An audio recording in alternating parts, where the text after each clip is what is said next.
I never imagined I'd be the one sharing a story like this. My life seemed so ordinary, even joyful, until everything unraveled. I had a wonderful wife, Sarah, and a 9-year-old son who meant the world to me. But now I'm left questioning every moment of my family life. 2 weeks ago, I discovered my son isn't biologically mine, and it's not just the truth that's breaking me. It's the deception that came with it. Let me explain how this all began. For my birthday last month, my sister gifted me a DNA ancestry kit. She thought it'd be a fun way to explore our family roots, and I was excited about it. I've always been curious about our heritage, so it seemed like a great idea. I decided to get a kit for my son too, thinking it'd be a special bonding experience. We'd compare our results, maybe uncover some interesting family history together.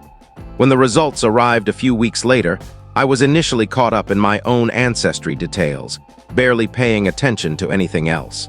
But when I checked my son's results, something felt wrong. There was no genetic connection between us. At first, I assumed it was a mistake. Maybe the lab mixed up the samples. These tests aren't foolproof, right?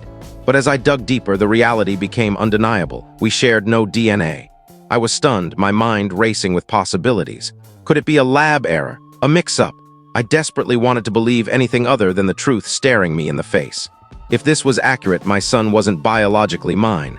I didn't confront Sarah immediately.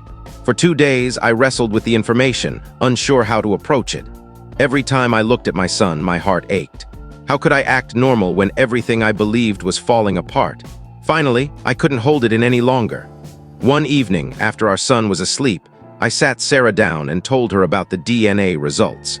I tried to stay calm, but my voice trembled as I explained the discrepancy.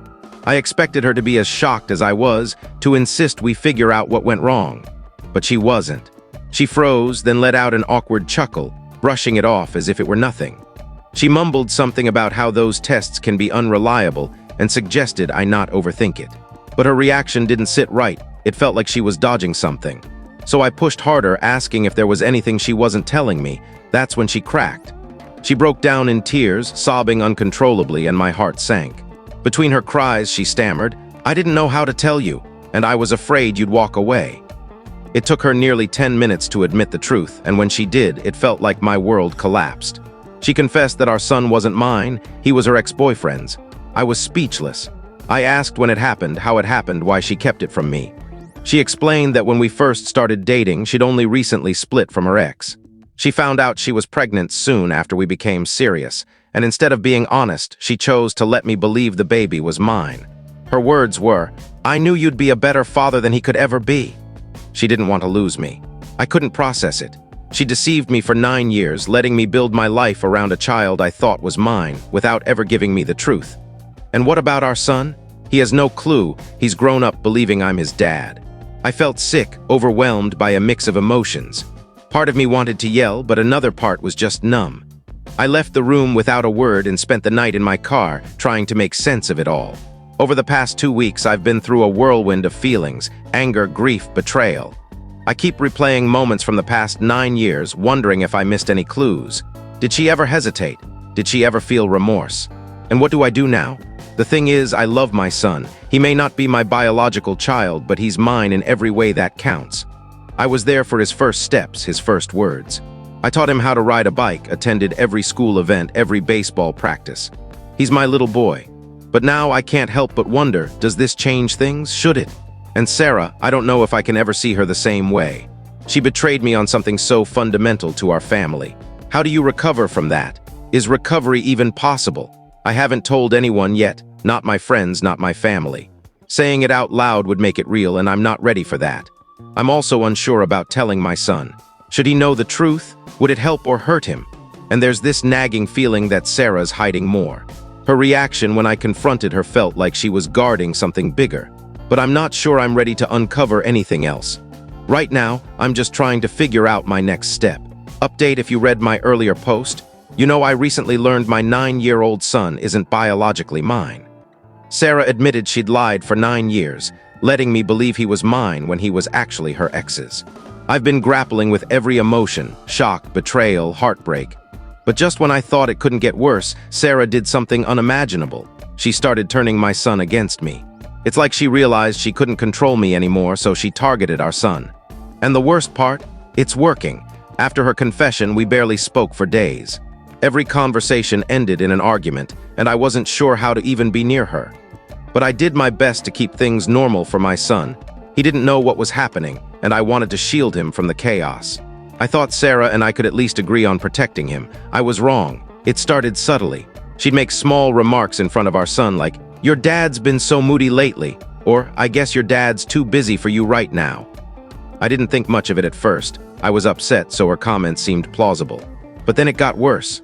One evening, while I was helping my son with his schoolwork, he looked at me and said, "Mom says you're mad at me because I'm not good enough." My heart stopped. I asked him to explain, and he said, "She told me you don't like me anymore because I'm not doing things right." I felt my chest tighten. I reassured him that wasn't true, that I loved him more than anything, but he just nodded and said, "That's not what Mom said." I was livid. That night, I confronted Sarah and she played innocent, claiming, "I didn't say that," with a fake tone of concern. She suggested he must have misunderstood her, but it kept happening. Over the next few days, my son grew distant. He stopped hugging me, didn't ask me to play anymore, and gave short answers when I tried to talk to him. Then, one day, I overheard Sarah talking to him in his room. She didn't know I was nearby. She was saying things like, "Sometimes dads get upset when kids aren't perfect. And it's okay if your dad doesn't love you as much anymore. I'll always love you." I was furious.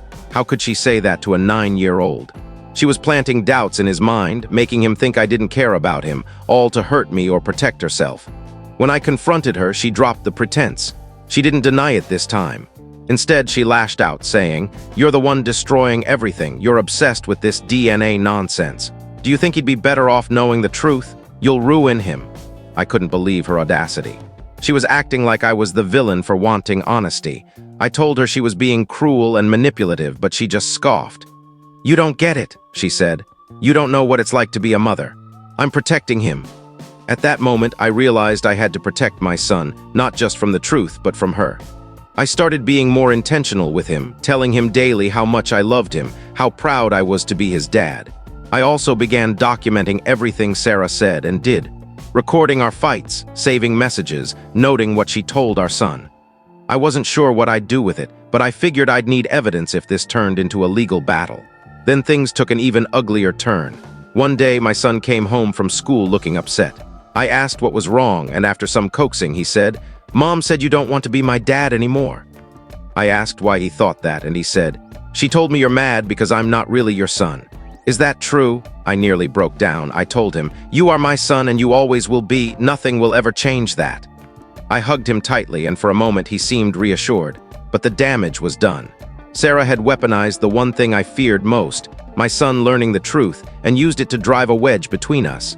She didn't care how it hurt him as long as she could punish me. I'm at a loss. Part of me wants to fight her with everything I have, to expose her lies and ensure my son knows the truth. But another part fears what that truth could do to him. He's only 9. He doesn't deserve to be caught in this mess. Final update after everything Sarah did. Lying to me, manipulating our son. I couldn't just stand by and let her control the situation. I kept documenting her actions, as I mentioned before, but I also couldn't shake the feeling that she was hiding more. Her reaction to the DNA test felt too intense, like she was guarding a deeper secret. So I did something I never thought I'd do. I hired a private investigator. At first, I felt guilty for even considering it. This was the woman I'd loved for over a decade, the mother of the child I'd raised. But after her betrayal, I knew I couldn't trust her, and I needed the truth for myself and for my son. The investigator started looking into Sarah's past, focusing on the time we began dating. I told him about her ex, Michael, who she said was my son's biological father. I wanted to know if Michael was still involved, if she'd been in touch with him all these years. What the investigator uncovered was staggering. First, he confirmed Sarah had been communicating with Michael for years, sending him photos of our son, sharing updates about his life. But here's the shocking part. Michael didn't know he was the father. Sarah never told him. In her messages, she referred to our son as my kid and acted like Michael was just an old friend. I couldn't understand it. Why keep in touch, sharing such personal details but never tell him the truth? Was she planning to reveal it later? Was he a backup plan? Then came an even bigger revelation. Before we started dating, Sarah and Michael weren't just a couple, they were married. Not for long, just over a year, but it was a significant detail she'd never shared. I was floored. She'd let me believe Michael was just an ex-boyfriend, omitting the fact that he was her ex-husband. It got worse. The investigator found court records showing their marriage ended because Sarah cheated on Michael. He filed for an annulment, citing her infidelity. I couldn't believe it. I thought I knew her, but this was a side of her I'd never seen. When I confronted Sarah, she lost it. She called me a traitor for digging into her past, for involving Michael. She accused me of trying to destroy her life and our family. But I wasn't trying to destroy anything. I just wanted the truth after years of her lies. I told her I knew about her marriage to Michael, about the messages, about her hiding our son's paternity. Then I asked the question that had been haunting me. Why didn't you ever tell him he was the father? Her response. Because I didn't want him to take my son away. I was stunned. She wasn't protecting me or our son. She was protecting herself, ensuring she controlled everything. Not me, not Michael, no one else had a say. At that point, I knew I couldn't trust her anymore. Every word felt like another manipulation. So I made a tough decision. I contacted Michael. I debated it for days, wondering if I was making a mistake. But I felt he deserved to know the truth about his child. I couldn't keep that secret for Sarah, not when it was about something so significant. When I met Michael, he was floored. He had no idea Sarah had hidden a child from him. He said he always wondered why she cut him off so suddenly, but he never suspected this. He was angry, not at me, but at her. Now Michael wants to be part of his son's life, and I think that's a good thing. My son deserves to know his roots, and Michael deserves a chance to be a father. But this will upend my life even more. Sarah is furious, calling me a traitor, saying I've ruined everything. But I don't care anymore. She lied to me, to Michael, to our son. She's been manipulating everyone for years, and now it's unraveling. I'm still sorting out what's next. I've spoken to a lawyer about custody, and I'm ready to fight for my son if necessary. Because no matter what, I'm not walking away from him. He's my son, blood or not, and I'll do whatever it takes to protect him.